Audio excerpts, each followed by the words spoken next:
So the Pentecostal circles, they would say that the evidence of the baptism of the Spirit is speaking in tongues. And but then how they define what tongues is might vary some, but they would just say language in a general sense. Although the early Pentecostals, they thought it was an earthly known tongue, and for that reasons, they at least those who came out of Azusa, they were literally going out into the world because they thought whatever language they had, that's the nation they were supposed to be sent to. So there's a lot of disillusioned missionaries that went out into the field. But interestingly enough, it ended up being quite impactful. It's the reason why the Pentecostal movement is the fastest growing movement on the nation, in the world, not just the nation. But that was their doctrine, that the evidence of the baptism of the Spirit was speaking in tongues. And since then, when it came to whether it was a known language or some sort of angelic language, or maybe some language that's existed at some point in time in history but may now be dead, varying opinions on that. Although I would say they've probably changed their tune and did change their belief on it after all these missionaries were like, they couldn't find the nation where they spoke that language. Yeah. So that's the Pentecostal position, historic Pentecostal position. And then within that position, there's also those who would say, you don't even have the Spirit. You're not even a Christian if you don't have the Spirit and don't speak in tongues. Although here's the interesting thing today is most of my friends that are AG, most Assembly of God, which is a classical Pentecostal tradition, they'll say tongues as an evidence, but not the evidence. So even amongst that tribe, they're changing their tune on that. They don't. It's still technically one of their fundamentals, but I've seldom found a Pentecostal that still holds to that fundamental. And so I wouldn't be surprised if those fundamentals change in the next 20 years or so. But then there's another side of this, which would be amongst charismatics. We would also disagree about this, but there's like the Foursquare denomination that say the gift of tongues is for everyone. One of the popular theologians out of the Foursquare denomination wrote a book called Heavenly Languages, where what he says is that tongues is just simply a language to pray in, and that there's a difference between what's called a prayer language and a gift of tongues. He'd say that a gift of tongues is meant to be done publicly with the gift of interpretation, but then there's this other gift that's called a prayer language that's just meant for you and the Lord. And so I find that doctrine disagreeable as well, because it often is used to justify people speaking in tongues in a church service or in a gathering in front of others that may be unbelievers or even believers uninformed about the gifts, to do it without interpretation. Right.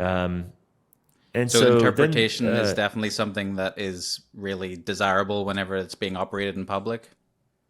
Yeah. Well, at least for me it is. And then I would say there's a third position, which is where Sam Storms would fall into. And he would say that tongues is a prayer language. You could have that. It could be a natural language, but it's probably angelic. And it says, for no one understands him. In his spirit, he speaks mysteries. Right. And then there's my position, which is, I think, a vast minority position, which is that tongues is just simply a language that God gives, whether it's earthly and natural, or an ancient language, or a heavenly language. I don't know.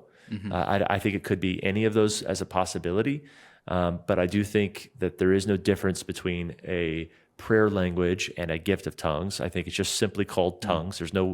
Otherwise, there's no way to differentiate between that when it's talking about it in Corinthians. You have to sort of arbitrarily say, well, this is a prayer language and this over here is a gift of tongues. Right. I would just say that tongues is the gift, and you, with that gift, can do a lot of different things. You can pray in that language. You can sing in that language.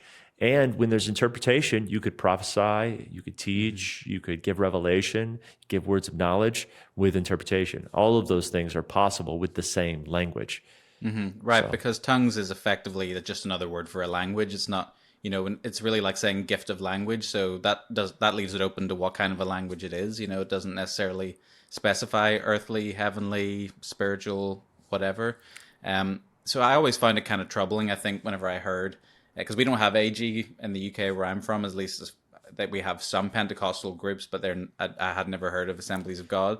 And when I heard people say that, they were worried, or some people would be worried that I didn't speak in tongues and worried for my salvation because it shows that I don't have the Holy Spirit. That kind of troubled me, because I was like, okay, well, does everyone in that church prophesy as well? Because that seems to be the more important one scripturally. It says. Yeah, well, that's a vast minority of people today. You won't find many people saying you're not a Christian even. You're not even saved.